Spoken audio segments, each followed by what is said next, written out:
ส่วนสิไหนความยาก กระเป๋าที่เพิ่นเฮ็ดออกมาจากเครือเปียกนะโดยเฉพาะก็จะมาเป็นแบบนี้ อัน นะ นี้อันนี้ไปตลาดมันบ่ใส่พลาสติกแล้วบัดนี้เนาะเอาใส่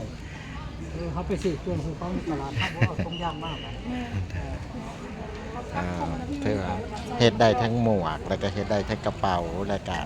สามารถเอาไปประดิษฐ์เฮ็ดเป็นธงเด็กนะ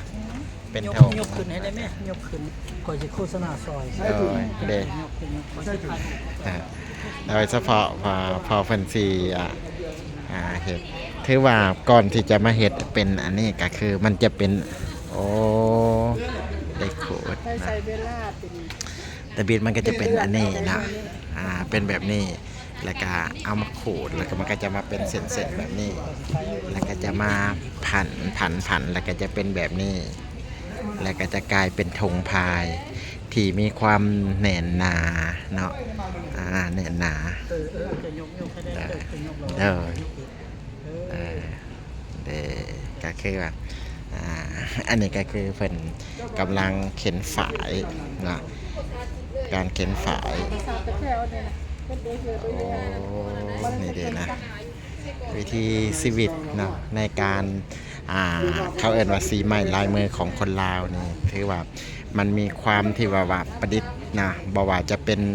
ก่อนที่จะมาเป็นแผ่นแพรก่อนที่จะมาเป็นผ้าก่อนที่จะมาเป็น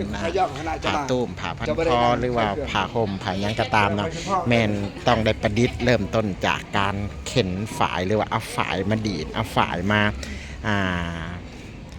เขาเอ่นยังไงเนาะเอาฝายมาล่อก่อนนะแล้วก็จังจากแขวงอุดมไซเนาะแล้วก็มีหลากหลายนะนี่นะที่เพิ่นเห็นมาแล้วก็ถือว่าหาเบิ่งได้ยากและสมัยโคเมอร์เนี่ยมันบ่ค่อย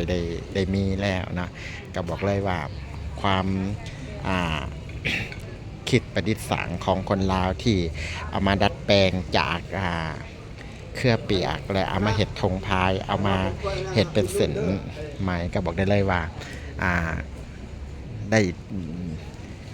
เท่าที่เขาต้องการเนาะก็บอกได้เลยว่าธงโอเคจะหน่อยสิมาให้เบิ่งอีกเด้อ